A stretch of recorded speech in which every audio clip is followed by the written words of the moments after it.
चर राशि यानी वेरिएबल्स क्या होते हैं, इसके बारे में आप लोग को समझाएंगे। आप लोग बहुत सुने होंगे कि चर अचर, इसके बारे में आप लोग जान लीजिए कि चर राशि क्या होता है और अचर राशि क्या होता है। किसी समीकरण में उपस्थित अज्ञात राशि क्या कहलाती है? चर राशि कहलाती है। अज्ञात का मतलब जो पता नहीं होता है कि उसका मान क्या है, 5 है, 2 है, 7 है, -7 है। इसका मान निश्चित भी नहीं रहता है कि यही होगा, कभी 5 होगा, कभी -5, कभी 3, कभी 2। यानी जिसका मान हमको नहीं पता है उसी को हम क्या कहते हैं? चर राशि कहते हैं। जैसे X Y Z U V W, ऐसे ही अल्फाबेट के किसी अक्षर से स्मॉल लेटर में लिखा जाता है ना, उसे ही क्या कहते हैं हम लोग? चर राशि कहते हैं। जैसे इसमें कह देगा 3x + 4y = 9 में x में बताइए कि चर कौन है? तो चर कौन है यहाँ पर? एक्स है और क्या है? वाई है। यानी एक्स वाई को ही क्या कहते हैं? चर कहते हैं। इसका मान पता नहीं हम लोग को, इसलिए इसे क्या कहते हैं हम लोग? चर राशि कहते हैं। इसका तो मान पता है, ये 3 है, ये 4 है, ये 9 है, दिख ही रहा है। अब आते हैं अचर राशि क्या होता है। चर का उल्टा क्या होता है? अचर राशि। किसी समीकरण में उपस्थित अज्ञात राशि, यानी जिसका मान नहीं पता था उसे हम चर राशि कहते हैं, लेकिन जिसका मान यदि हम लोग को पता रहेगा उसे क्या कह देंगे? अचर राशि कहते हैं। जैसे 7 है, 6 है, -8 है, √2।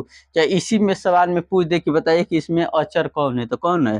3 अचर है, 4 अचर है और 9 क्या है? अचर है। और एक्स वाई क्या है? चर है। अब आते हैं कि बीजीय व्यंजक क्या होता है, यानी अलजेब्रिक एक्सप्रेशन क्या होता है। देखिए, चर राशि और अचर राशि यदि 4 मूलभूत संक्रियाओं, जो कि आप लोग 4 मूलभूत संक्रियाओं का नाम जानते होंगे, 4 शुरू में पढ़ाया जाता है जब आप छोटे होंगे, तो प्लस माइनस गुणा भाग, यानी जोड़ घटाना गुणा भाग शुरू से आप लोग सीखा, उसी को हम लोग क्या कहते हैं? संक्रिया कहते हैं, ऑपरेशन कहते हैं। तो यदि चर और अचर इसी रूप से जुड़े हो तो उसे ही हम लोग क्या कह देंगे? बीजीय व्यंजक। जैसे 5x + 9, ये क्या है? एक बीजीय व्यंजक है। ये 7x² + 5 बटा में x + 3x², 3x के घाते -2, ये सब क्या है? बीजीय व्यंजक है। अब आते हैं कि बहुपद क्या होता है। बहुत आपने सुना होगा कि बहुपद क्या होता है। पॉलिनोमियल जिसे इंग्लिश में बोलते हैं, ऐसा बीजीय व्यंजक जिसमें चर के घात क्या हो? पूर्ण संख्या हो। चर का जब घात हो वही क्या हो? पूर्ण संख्या हो। यानी पूर्ण संख्या, यानी पूर्ण संख्या कहाँ से स्टार्ट होता है? 0 से लेकर counting number, 0 plus counting number, यानी 0 प्लस पर 0, 1, 2, 3, 4, 5, 6, 7। यानी जो चर के घात होगा ऐसा होगा, 0 होगा, 1 होगा, 2 होगा, 3 होगा, 4 होगा, ऐसे नंबरिंग काउंटिंग में आए उसे ही क्या कहते हैं हम लोग? बहुपद की। जैसे 7x + 9, इसमें चर की घात कितना है? 1 है। 4x² + 3x, इसमें चर की घात कितना है? 2 है, यहाँ पर 1 है। अब आते हैं, बहुत सवाल करते हैं हम लोग, पता ही नहीं रहता है कि समीकरण क्या होता है। हम लोग मान लेते हैं कि ये समीकरण 1, समीकरण 2 है। जब भी आप सवालों को हल करते हैं तो समीकरण का नाम सुनते होंगे। अब होता है कि समीकरण होता क्या है, यानी समीकरण एक ऐसा कथन है, यानी क्या है? कथन है जो दो अभिव्यक्तियों की समानता को प्रदर्शित, यानी दो चीजों को क्या दिखाता है कि दोनों चीज क्या है? बराबर है। बराबर का चिन्ह कैसे प्रदर्शित किया जाता है? ये देखिए, 2 चिन्ह खींच दीजिए, उसे क्या कहते हैं हम लोग? बराबर। यानी कोई ऐसा 2 कथन रहेगा जो एक दूसरे को क्या दिखा दिया जाए कि बराबर यदि है, तो उसे हम लोग क्या कह देंगे? समीकरण कह देंगे। जैसे मान लेते हैं राम की उम्र श्याम की उम्र से 5 साल क्या है? अधिक है। तो हम राम के मान लेंगे x, तो श्याम का मान लीजिए क्या होगा? y, फिर x बराबर समथिंग y, फिर ऐसे करके। या तो मान लीजिए एक बॉक्स की कीमत, एक किताब की कीमत एक कलम की कीमत की क्या है? 2 गुनी है। तो हम किताब की कीमत क्या है? कलम की कीमत की क्या है? 2 गुनी। तो हम मान लेते हैं किताब का क्या मूल्य है? x, और कलम की क्या है? y। तो x बराबर क्या हो जाए? कलम का 2 गुनी, यानी x बराबर 2y। ऐसे ही देखिए, और सर्वसम का भी सुनते होंगे, आइडेंटिटी। ये क्या होता है? x + 2 = 5, ये भी क्या है? एक समीकरण है।